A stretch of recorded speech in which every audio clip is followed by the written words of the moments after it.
I guess we'll go ahead and get started. My name's Danielle Afsorda. I'm the Community Outreach Archivist here at the Central Arkansas Library System. I have the honor of moderating this panel today with Kim Fu and Kevin Brockmeier. Kim is the author of 2 novels, a collection of poetry, and most recently a story collection, Lesser Known Monsters of the 21st Century, which we'll pretty much focus on today. She was a finalist for the 2022 Scotiabank Giller Prize. Fu's first novel, For Today I Am a Boy, won the Edmund White Award for Debut Fiction and was a finalist for the PEN Hemingway Award, as well as a New York Times Book Review Editor's Choice. Her second novel, The Lost Girls of Camp Forevermore, was a finalist for the Washington State Book Awards and the OLA Evergreen Award. Fu's poetry collection, How Festive the Ambulance, includes a National Magazine Award Silver Medal Award and a Best Canadian Poetry Selection. Fu's writing has appeared in Granada, The Atlantic, The New York Times, Bomb, Hazlitt, and the TLS. Fu lives in Seattle. Kevin, his latest book is The Ghost Variations, 100 Stories. You may know Kevin. He is our local Golden Boy. He's a Little Rock, Arkansas resident. He has novels The Illumination, The Brief History of the Dead, and The Truth About Celia, the story collections The Things That Fall from the Sky, and The View from the Seventh Layer, the children's novels, City of Names and Grooves, A Kind of Mystery, and a memoir of his 7th grade year called A Few Seconds of Radiant Film Strip. His work has been translated into 18 languages. He has published his stories in venues such as The New Yorker, The Georgia Review, McSweeney's, Zoetrope, Tin House, The Oxford American, the Best American Short Stories, the year's Best Fantasy and Horror, and News Stories from the South. He's received the Borders Original Voices Award, 3 O. Henry Awards, won a first prize, the PEN USA Award, a Guggenheim Fellowship, and an NEA grant. In 2007, he was named one of Granta's Best Young American Novelists. He teaches frequently at the Iowa Writers Workshop and lives in Little Rock, Arkansas, where he was raised.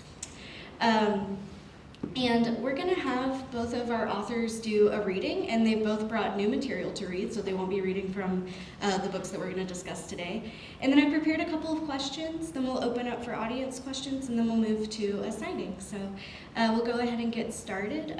Kim will have you read first. All right.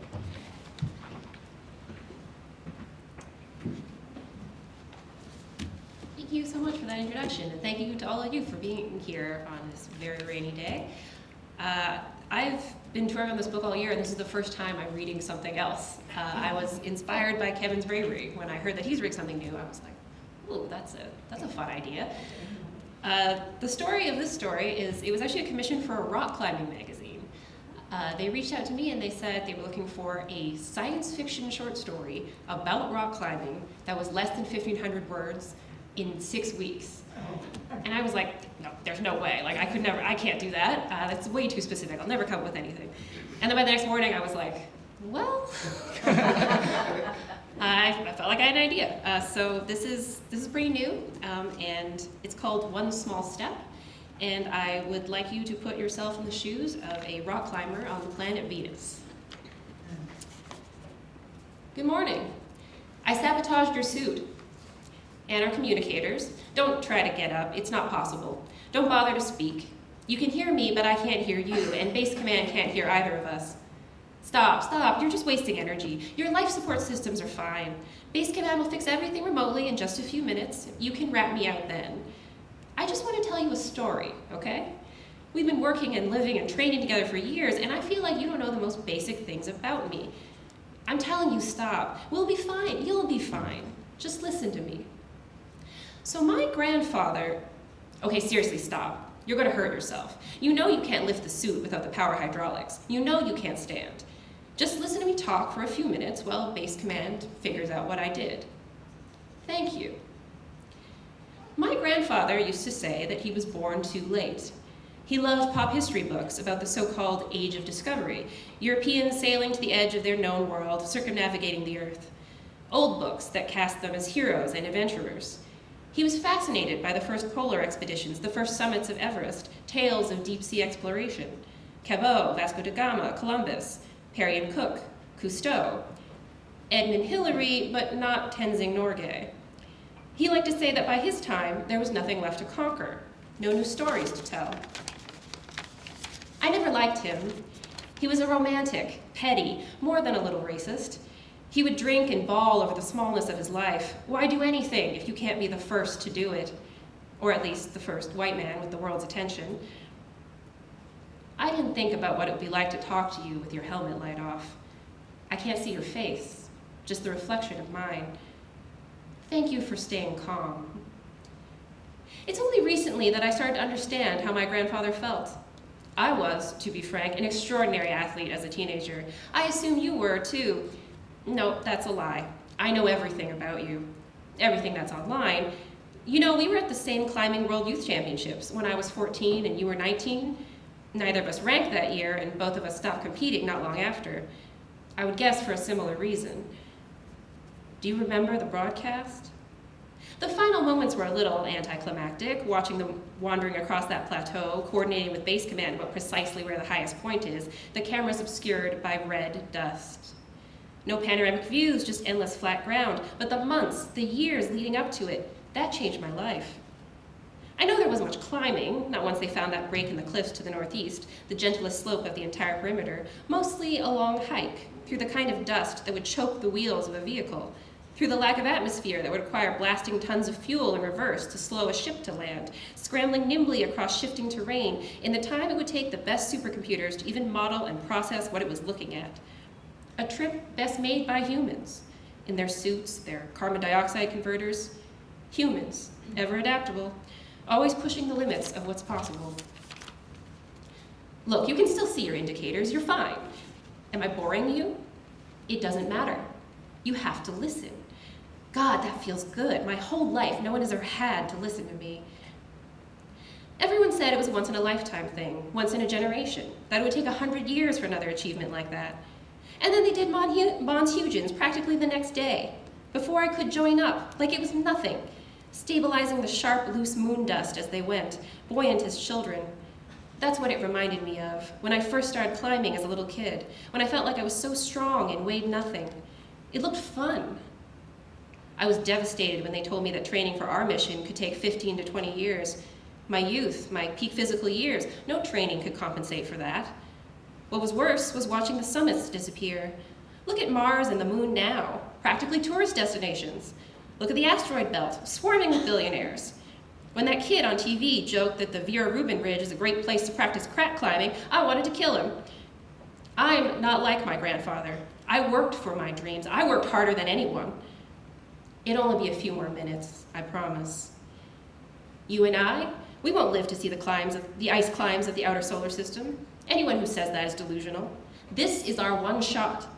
I know, look at how many times the impossible turned out to be possible. They said our mission was impossible, that the suits couldn't possibly withstand the heat and the sulfur, that all the stress testing and simulations would be nothing like the actual conditions on Maxwell Montes, that no one had any real idea what those conditions would be like, that they were sending us to our deaths.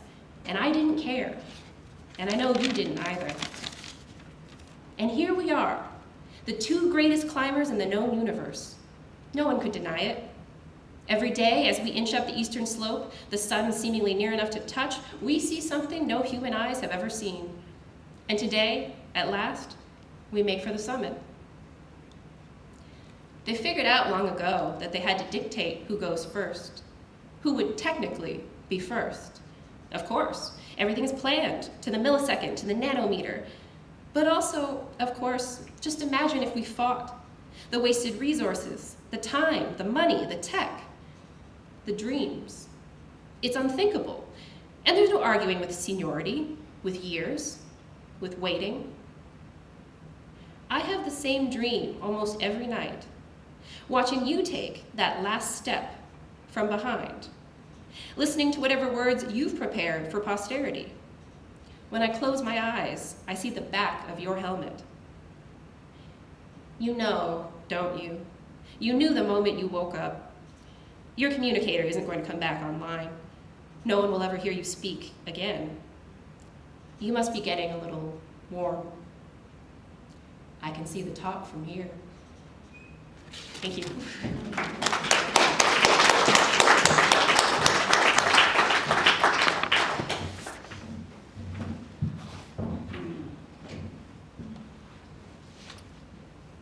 All right. Thank you all for being here. So this is the 19th year of the festival, and I've had the privilege of reading each and every year. And often I'm able to share the stage with other writers. Writers I really adore. Donald Harrington was one of them. Adam Ehrlich Sachs a few years ago. And I'm every bit as excited to share the stage with Kim today as I was with those previous writers, because her collection is just extraordinary. And so I hope you'll pick it up and read it. So because I've read at the festival so frequently, and because the Ghost Variations was so long in the writing, I've read from it here many times. I think maybe at least 4 different festivals, and maybe 5, when the book was in the works and after it was published. So I was strongly encouraged by the festival's director to read something new. and so I've got something brand new. I finished it just yesterday. It's about 2,000 words long. And I'm in the habit of reading work at the festival that is finished. And this is finished too, but it might not be the final version of itself. There are other approaches I could take to the same material, so I'm not quite sure whether this story will continue to exist in precisely this form. But it is a complete version of itself. I was encouraged from a separate source, I've been encouraged for many years, to write a particular kind of story, which is specifically a time travel story with a little romance and a happy ending. I haven't yet been able to do it. This is a time travel story that's the opposite of that. It's the grimmest thing I've ever written in my life, probably, and I intend to delight you with it right now. It's called Time as a Perpetual Motion Machine. The machine that sent him traveling back in time was not in truth a machine at all. It was an act of volition, the most abject and possibly the last act of volition to which he would ever lay claim. His life was a botch. At 50, he could no longer deny it. More and more, he found himself thinking about a particular August afternoon when he was 18 years old and on the cusp of leaving home for college. The image was fixed in his mind like a photograph. A patch of green grass spotted with purple mint, diamonds of sky behind a chain link fence, and him with his cool tan, healthy and strong, sitting in his backyard with the first girl he ever tried loving. Every night as he lay drifting off to sleep, and then again when he woke up, he saw it shining in his memory. Why was it, he thought, that you never stepped out of bed into the past, and always onto your dusty hardwood floor, with that one loose board that clicked beneath your feet? He was fed up with it, with the missed chances, the slip-ups, his one-way march into the future. And so, one morning, he said enough. It was like falling off a bicycle. One minute he was upright, proceeding forward through time, and the next he was on the ground.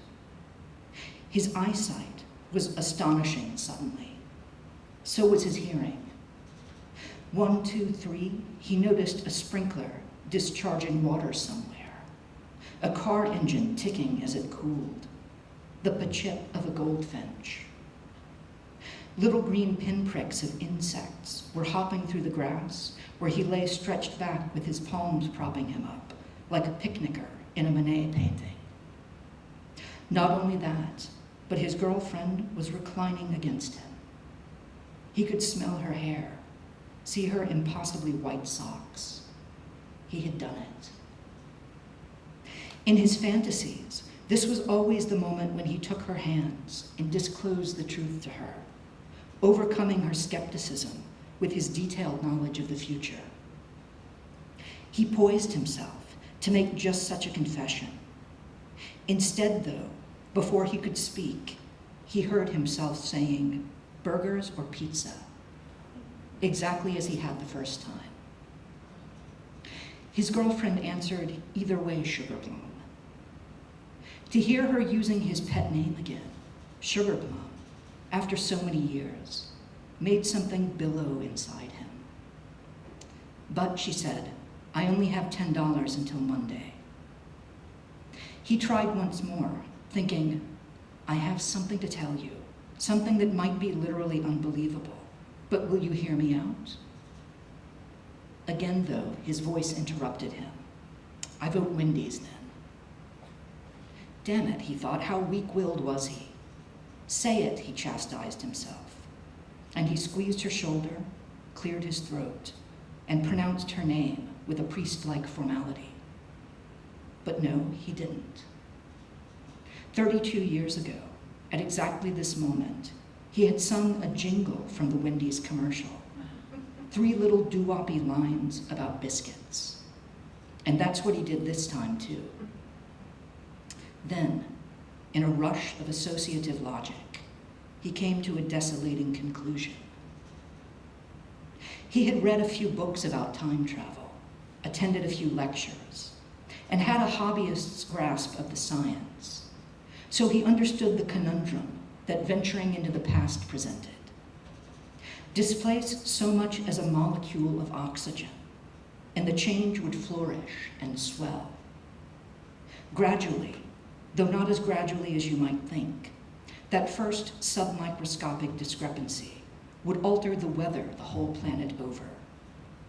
Then, within days, weeks, or months, it would modify every subsequent process with any element of randomness or contingency, including, crucially, which of a man's 200 million sperm fused with his partner's egg at the moment of conception, and thus which children came into being, and thus the course of history. There was no such thing as a humble difference. Every effect was a butterfly effect. The standard theory was that time travel, or at least time travel into the past, would always, by necessity, create an alternate timeline. He had just enough education to make sense of the idea. In truth, he was proud of himself for grasping it. Suddenly, though, as he kissed the back of his girlfriend's neck, breathing in her aroma of sunscreen and peppery sweat, and knit his hands together on her stomach so that he could feel it rising as she inhaled, all of it without his say-so, it occurred to him that maybe the world had only one timeline, its first, and that it could not be altered. Whatever groove his original decisions had cut was the groove they would inevitably follow. Every oxygen molecule had a predetermined path. There was no getaway. Admittedly, the evidence was slim so far, and he had to allow he had never been known for his optimism. From inside himself, though, the conclusion seemed obvious, and this second chance life of his quickly bore it out. He was an onlooker, a passenger. His choices kept happening without his permission. The world kept happening around him. A few days after he rejoined the past, as he was setting off for college, he received a speeding ticket barely half a mile from home and called the officer "Your Honor," just as he had the first time. Sophomore year, he made a long-distance call and, dummy, broke up with his girlfriend. Then he drank himself black, just as he had the first time. He graduated, moved to DC, moved to Rochester. He saw the same movies, made the same mistakes. Wife number 1 and wife number 2, and a 6-month pregnancy, and 0 children. His job at the restaurant, his job in health insurance, his string of jobs in real estate, dental appointments and oil changes, houses and apartments, kidney stones, melanomas, the misjudgments, and the wasted years. Eventually, He began to look forward to the morning when he would wash back ashore in the present and wake up as he used to, without the slightest idea, that is, what might be coming next. The clock would move on. His life would resume. It was on its way, he thought. It would be here soon.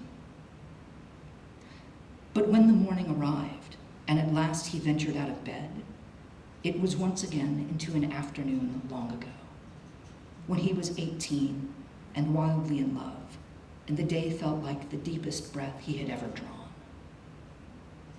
The third time, like the second, was indistinguishable from the first.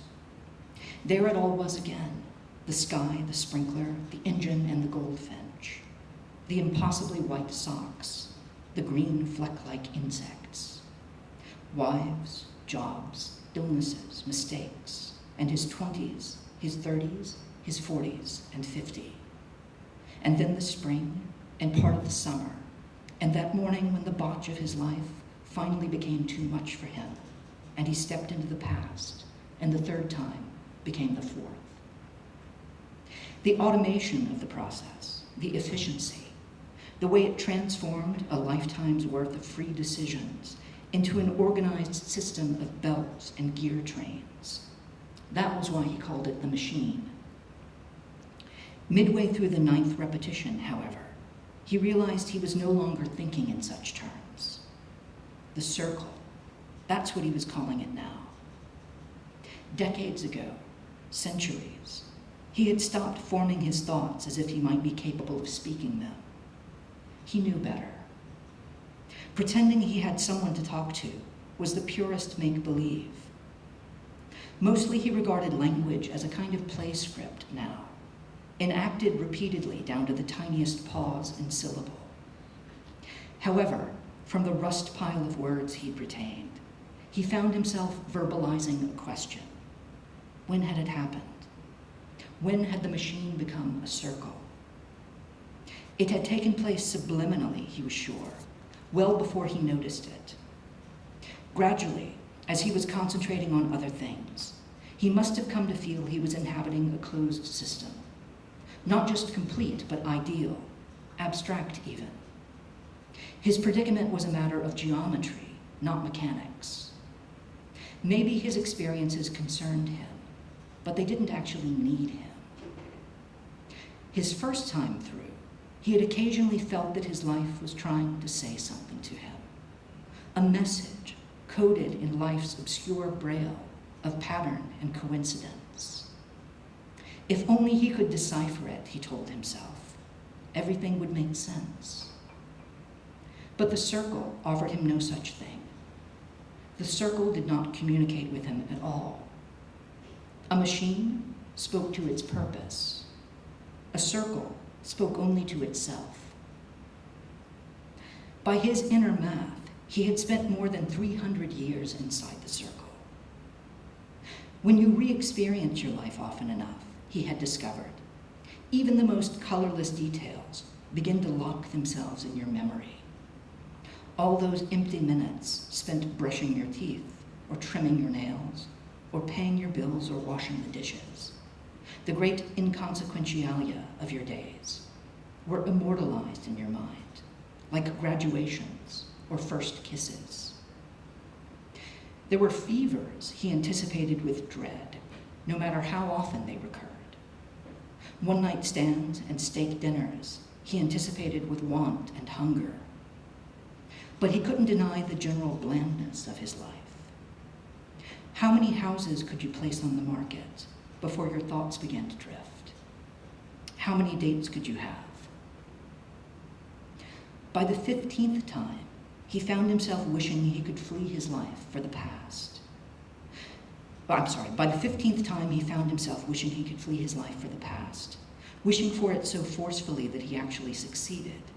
He had become eager for any moment, good or bad, that would seize his attention for a while. Orgasms, fistfights, and bouts of food poisoning, drug trips, car accidents, and chiropractic adjustments. All that matters was that they allowed him, temporarily, to forget the chain of decisions he was following, its sameness, its irrevocability. At 28, and then again at 40, he had tried reading the King James Bible. Though he never made it further than Leviticus, and therefore he never would, he was gradually, circle by circle, memorizing Genesis and Exodus. He understood no more than he ever had about God and death and what it all meant, but he could list the plagues and the commandments, could name the sons of Abraham. And early in his 30th go-round, he was able to mark the day he caught up with Methuselah. 969 years, he thought, and here I stand, none the wiser. He had learned only one thing, how quickly everything happened, and how quickly it happened again. The happiest moments of his life, the most ruinous, the most trivial, they were all like the second hand sweeping around the clock, returning to 12 with barely a pause. His girlfriend was answering, either way, sugar plum. His girlfriend was answering, either way, sugar plum. And his girlfriend was answering, either way, sugar plum again. Or he was watching a pair of raindrops race each other down the window of a hotel conference room. He was watching a pair of raindrops race each other down the window of a hotel conference room. He was watching a pair of raindrops race each other down the window of a hotel conference room, and the left raindrop won. Or the child was dead, and so was the marriage, and he and his wife would not touch each other. He and his wife would not touch each other. He and his wife were crying and would not touch each other. The calendar of his life kept ending and re-beginning. He could not change it. He had no prison wall or piece of chalk by which to tally up the years. And so eventually, as he knew he would, he lost count of them. He could sense his experiences becoming more and more abstract. He was like a tone sounding inside himself, a bell, permeating each and every moment of his life. How many times had he rung out, he wondered. There must have been thousands of him in there, tens of thousands, abandoning the present again and again for that long-gone afternoon when he and his girlfriend were both 18, cheerful and strong, and so prayerfully young. Or rather, she so prayerfully young, and he looking like he was, but gradually mummifying inside his costume of youth. Had he known the repetitions to which time would expose him, everything might have turned out differently, or perhaps not. In any case, it was too late to try again.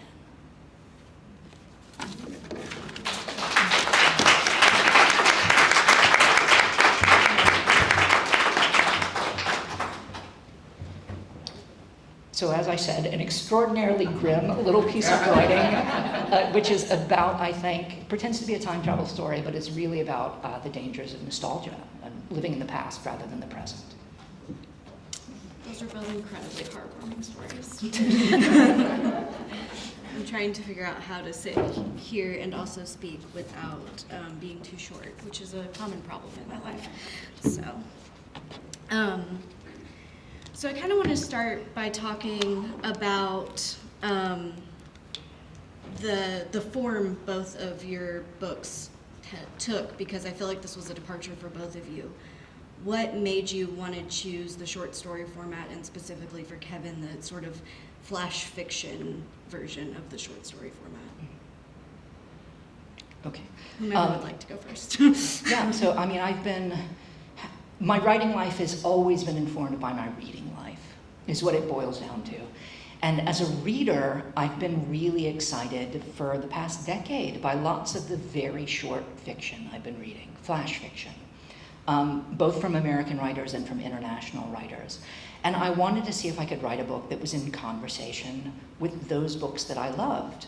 And I knew, before I knew anything else about this project, I knew that it would be 100 stories long and that they would be almost all exactly the same length, like roughly one manuscript page, 2 print pages. And the second thing I decided was that they would all be ghost stories of one kind or another. And then the collection accrued out of those 2 ideas.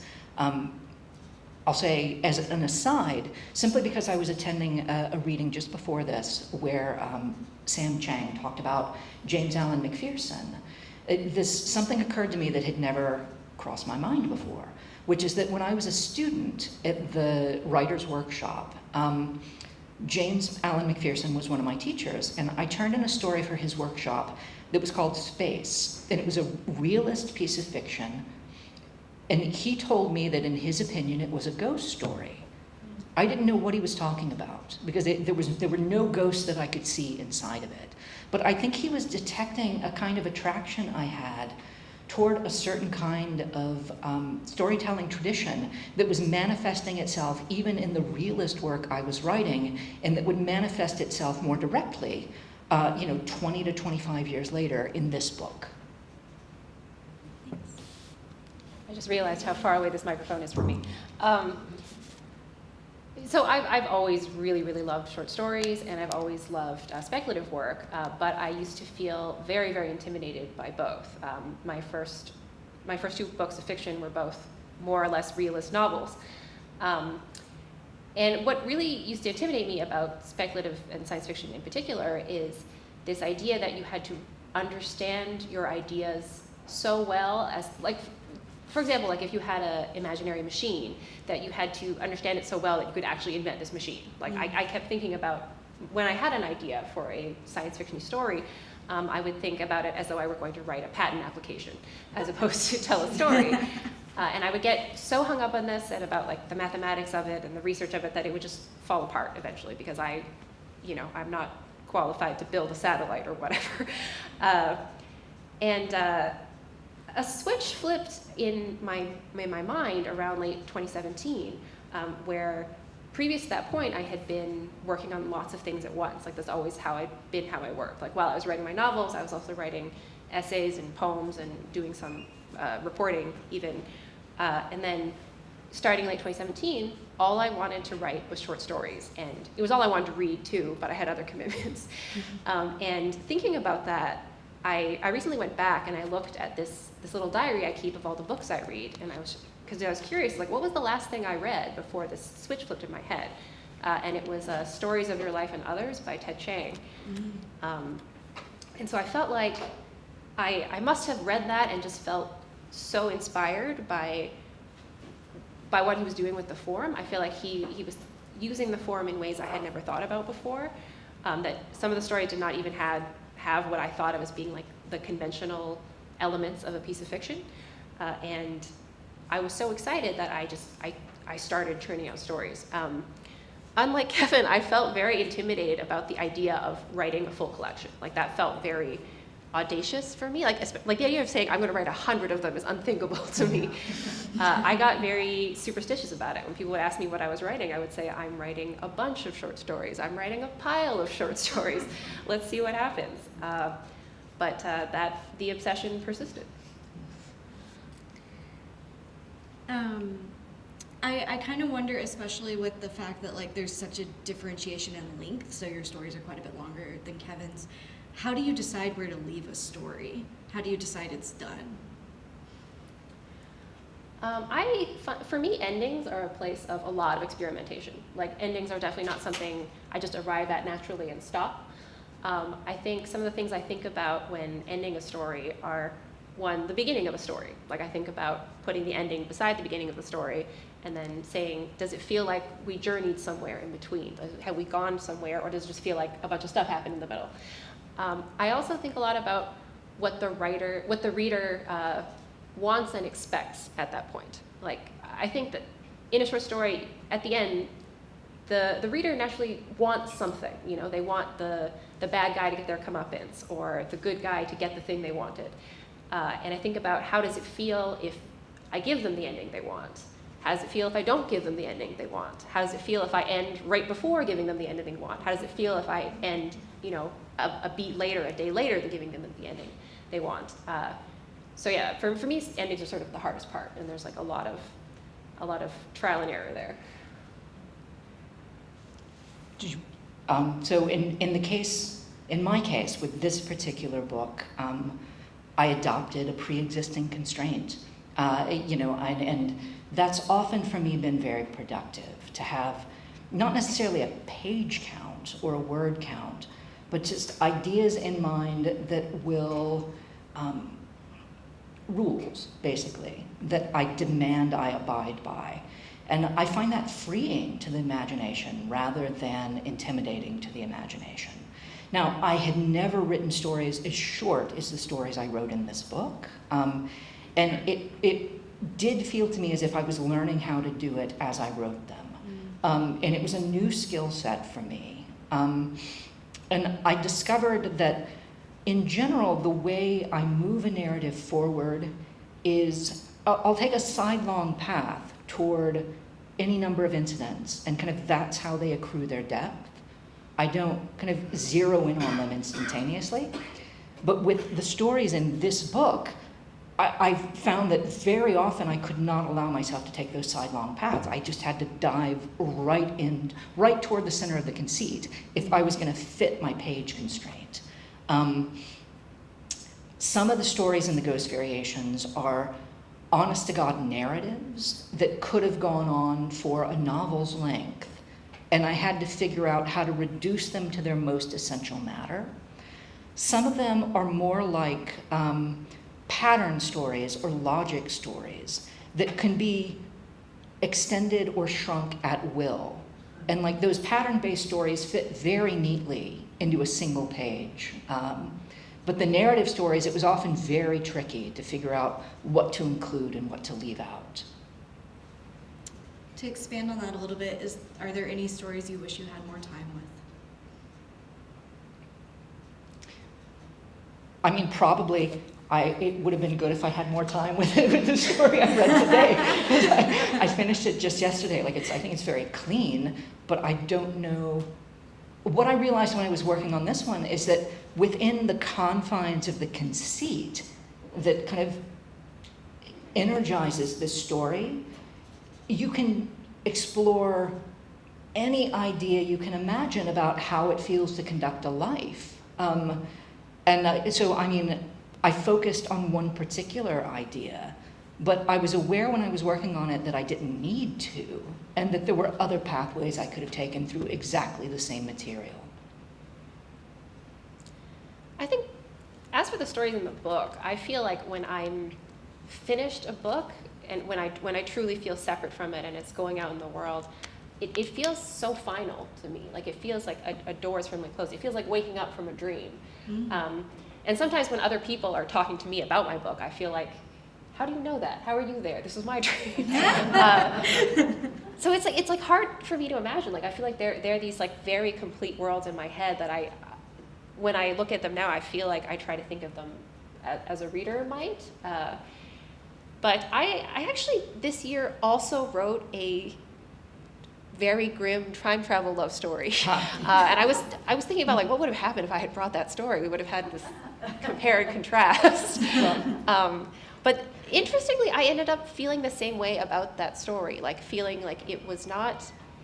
It was also for a commission that also had a word count constraint, and I wasn't happy with the story because it did feel to me like there was something about it that was expansionary still. Like I had this visceral sense that it wasn't done. It was this story about a woman being visited by like an older version of herself who's trying to give her advice about her life, but she's sort of like unable to hear it, both because of like how the mechanics of time travel worked in this world, but then also from this like sort of teenager's petulance. Like she's sort of like unable to listen to the older version of herself the way it's like difficult for young people to listen to their elders in general. And because of the constraints, I focused on kind of just like one romantic relationship, but I was experiencing the same thing. It felt like this was an idea that could have encompassed her whole life and so many aspects of life, and where do you end with time travel?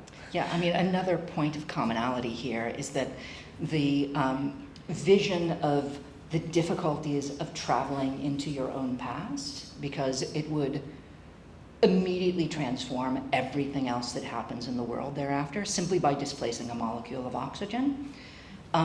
That vision was articulated in a story called Anxiety is the Dizziness of Freedom in a collection called Exhalation by Ted Chiang. So, we're both in some ways in conversation with the same writer. So since it's like, spooky season, Halloween week, I feel like I picked up both of your books with the expectation of a bit of a horror bent, just because of the dealings with monsters and ghosts. But as I kind of got through them, two themes kind of popped up for me in both of them. One, the ghost and the monster aren't always who you think they are at the beginning. And two, the traditional themes of horror aren't what were horrific about these stories in a lot of ways. And I wondered if maybe that was something you could expand on or talk a little bit about, like the themes of ghosts and monsters, just kind of generally in your work. It's a big question, sorry. What Kevin was saying about having someone say a story that had no ghost in it was a ghost story, that thought to me about, there's a handful of literal monsters in the book, but having that thought of this is a story about a monster, about all the stories that don't have a literal monster in them, was very, very helpful for me structurally, like both in editing each story and then also thinking about the book as a whole. Because to me, a monster was a point of surrealness that was a point of focus that sort of brought everything else emotionally into focus. I feel like emotions cannot be vague and undefined if I'm staring in the eye of a monster, like if I'm staring in the eye of something that could attack me, something that is fear and emotion like made manifest. So yeah, just that thought of like these are all monster stories was at least helpful for me in the editing. Like in my case, I don't often think of myself as writing horror fiction, but in not only this book, but some of my previous books, people have found in them elements of horror and kind of surprised me by pointing them out. I think of ghosts as sort of much more playfully than that. Like they're not necessarily objects of fright or dread. And because I was writing 100 different stories about the conceit, I knew I could approach them from many different directions. So I did realize deep in the process of writing the book that I needed some ghost stories that were actually frightening, because otherwise people would buy the book and be disappointed that it wasn't what they were expecting it to be. And so I kind of bent toward that with a handful of stories. One of them is called Parakeets. It's in a little collection called Tiny Nightmares, which is a collection of many different kind of flash fiction horror stories, which has gotten a lot of attention when it was published a year ago, and then again right now, because it seems like a Halloween-specific book. I had one reader who wrote me disappointed that the book was not a book of nonfiction about unfamiliar cryptids. They felt very misled by the title. Summaries can prove helpful in those scenarios, but Let me say in relation to that, so I didn't have that problem with this book, but I have a previous novel called The Brief History of the Dead, which was purchased, I know, at least once by somebody who thought it was a nonfiction account about the Grateful Dead, the band. That's funny. I'm going to ask one more question and then I'll open it up to the folks in the audience. There were certain moments in reading your books, knowing where you both live as you're writing, that I could see that your sense of place sort of informed the environments you're writing about. Like you actually mentioned a specific intersection in Little Rock in one of your stories. Is that do you feel like your sense of place informs your writing a lot or a little, or do you try to separate yourself in some instances from your sense of place? In my case, I think it's masked in most of my work.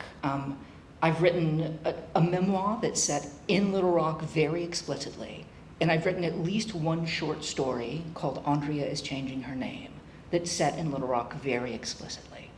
And the rest of my work, I think if you're from here, you spot all these references, and if you're not, you would have no idea that it was set in this area of the world or in the South or, very specifically in Little Rock, Arkansas. But I've lived almost my entire life here, and so I'm just gathering whatever I can from any given direction when I'm trying to inform my stories. And so there are street names and bodies of water and buildings and names of actual human beings that are simply available to me because this is where I've been. Sometimes it's accidental. There's a character in a novel of mine called The Illumination. Was it The Illumination? No. This was in The Brief History of the Dead as well. There's probably the least sympathetic character in the book has a name that I thought I had invented, and it's Lyndall Trimble. And it turned out that that was the name of a prominent local attorney. And then, like, it rang properly in my ear because I was just, oh, that's where it came from. Yeah. The main character in my time travel love stories was named Evelyn, and a few people who read it said like, oh, like in Everything Everywhere All at Once, which came out this year. And I was like, oh, darn. Yeah, so I grew up in Vancouver, British Columbia in Canada, and then I live in Seattle now. So I feel like my whole life has been sort of informed by the landscape of the Pacific Northwest, and I do feel like that has permeated a lot of my work. I feel like the ocean and the mountains are present, especially in that way that they're like both beautiful and forbidding, and that I think people forget about the part where they are genuinely dangerous. You know, I feel like when they're your day-to-day markers, and there's something you sort of love reflexively about a place. You forget that so often people go into the water, they go into the mountains, and they don't come back. So that sort of push-pull between the beauty and the fear, I think, is very prominent in my work. I also used to say something very similar about like the Canadian references in my work. I would call them Canadian dog whistles. Like I feel like Canadians would recognize them, and nobody else would necessarily. All right. I guess we'll open for audience questions. Any brave audience members? Yeah. So in a previous panel, Kevin, you talked about having seen Anne Patchett talk at this festival about how when she was very young, she wrote, I guess I'm paraphrasing, more for herself, and then when she grew up and became a bookseller, she became more aware of her audience, specifically what her audience was interested in, what her audience belonged in, and started writing more for that audience. And it's very interesting to me, Kim, listening to you talk, it sounds like you have like an ongoing dialogue with your readers in some way, or you're thinking about your readers as you're writing, but are you thinking about specific kinds of readers? Are you surprised by your readers? And also, Kevin, I wanted to turn this question back on you and ask you if you've become more aware of your audience as you've continued on and, gained a following. Are you writing for them now, or do you still write mostly for yourself? Do you want to take it, or do you want me to first? I think developing that sense of like trying to imagine a reader who is not you is one of the most challenging things about being a writer and about your development as a writer. And for me, I feel like that mostly came from practicing on other people's work. So I worked as an editor for a long time, and I think that's sort of the only, I think that's ultimately like the best way to develop that skill. I think that trying to practice on your own work, your ego is always going to be in the way at the beginning. But sort of, developing that eye, I think, on other people's work helps you to sort of gain that distance. I do also think about an ideal reader, and that can change or shrink and expand as I need to. Like I think if I'm feeling very like emotionally vulnerable about a story, or a story is very, very fresh, I can just think of like one friend who I know would love this story, and I picture her, and I picture her sort of reading and reacting to it. What would she like? What would she find boring? I can think of it more like broadly or demographically, like this, this kind of reader is what I'm imagining it. Or I think sometimes I think the best way is to imagine a hostile reader, like a reader who read the first sentence, and then it's like, what would drive them to read the second sentence? How would they feel when they got to the end? Like, would they feel like they got anything out of it if they were coming to the story that way? Like they were not coming necessarily with a generous spirit. So yeah, I think that's a skill I've been working on for a long time. It's interesting you talk about the hostile reader. I read an interview with Philip Roth once where he said that his ideal reader was the biggest Philip Roth hater he could imagine, and that he would just try to tick that reader off, basically, when he was working. That's not my method.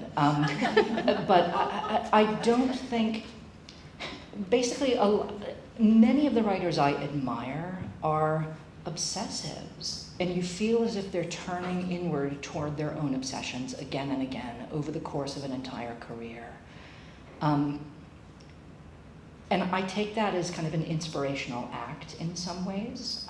Like I want my books to be available to anybody who might conceivably enjoy them.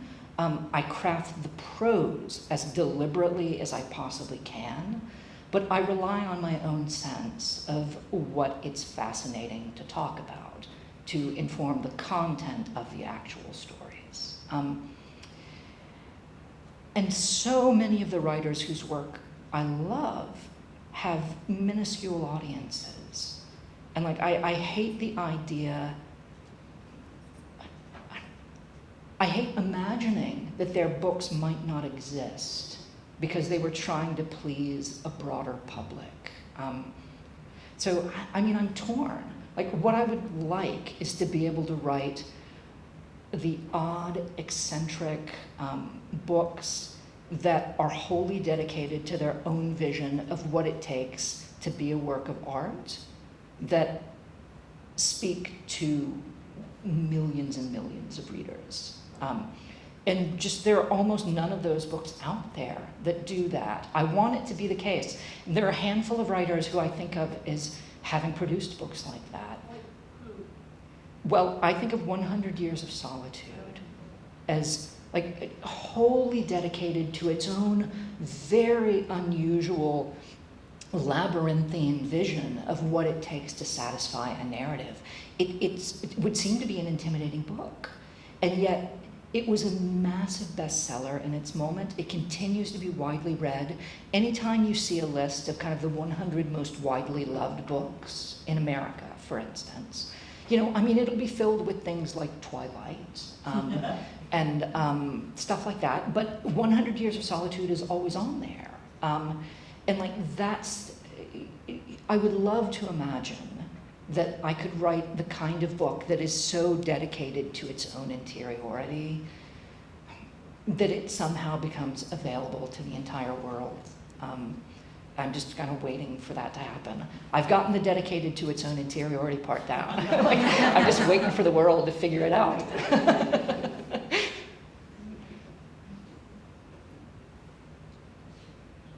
Any other questions? What are y'all working on now? So, I mean, this is the last thing I finished. Prior to that, I wrote, one of my touchstone writers is Walter Tevis. He passed away in the mid-'80s, published 6 novels and a story collection in his lifetime. Some of them have become very well known from their adaptations. He wrote The Queen's Gambit, which was recently a Netflix series. He wrote The Man Who Fell to Earth. He wrote The Hustler and The Color of Money. There has never been a complete stories of Walter Tevis available. But because his work has become so popular so recently, so many years after he died, somebody is publishing the complete stories of Walter Tevis on Valentine's Day of next year. And I was asked to write the introduction to that book because I've spoken publicly about how much I adore his work so frequently. So I finished that, and I'm really pleased with it. I heard from the family of Walter Tevis that they think it's the best thing anybody's ever written about him. Which, I mean, if I couldn't imagine a better't for that particular piece of writing than the family of that writer. So that was really a source of great delight for me. I've written a couple craft lectures recently that I was really proud of. And I'm basically trying to figure out like whether I should work on a book of essays, maybe even a book of dedicated essays about writing and literature, or whether I should work on a novel that I've been trying to tiptoe my way into. And, you know, I've got the novel sort of conceptualized without knowing much at all about the landscape and what it would take to pursue it through its pages. I am working on a novel. the way I work is the early stages of a novel are so strange and so it's so like incredibly experimental that I find if someone asks me, oh, what's the novel about? My answer is different week to week. And like extremely drastically. Like now it's set in a different time period. Now it's like, it sounds like it's completely different characters, but it feels connected to me, like as I'm putting together these seemingly incredibly disparate pieces. I keep being distracted by fun short story commissions though, like this one. You know, it was like rock climbing, science fiction. I was like, yes, please tell me what to write. I got one recently that was for a horror collection, and they are looking for stories about forbidden texts. Which is like, you know, a haunted text of some kind, like The Ring, like, you know, a video that kills you by watching it, that kind of. I was like, well, that sounds like so much more fun than tangling with my novel. So I am trying to write a novel, but there's all these fun writing distractions that keep popping up. One thing I wanted to say too, when we were talking a lot about various inspirations for our books, and Kevin was a huge inspiration for me for this book. Most of the writers I love, you know, I love for their, you know, what they do that is so uniquely theirs and I could never dream of doing. When I discovered Kevin's writing, it was like, I don't know how this feels to hear, but it was like, this is exactly what I want to be doing. And so Kevin's one of the very few writers I think of as being like North Star writers. Like when I am struggling with my work or I'm facing a blank page, I will often, you know, just read a little bit of your prose and remember like, for me, this is the ideal already. This is like what I'm trying to do. This is like the kinds of voices and themes I'm trying to capture. And I actually, the Ghost Variations, the way I had planned to read it, I planned to read it extremely slowly. Like I was going to read it story by story before every writing session because I felt like that was the perfect amount. But then we were going to do this. So I had to read it much faster instead. But yeah, it's a huge honor to be here with you. Well, thank you. And of course, I'm delighted to hear that like I'm one of the North Stars for you. And Lesser Known Monsters of the 21st Century, as you know, I think is one of the finest books of the year, and I really adore it. It's dangerous to tell somebody that they're your North Star and that you turn to their prose in order to inspire you, because I've got a follow-up question, which you probably can't answer, which is there some page in some book, and like, what is it?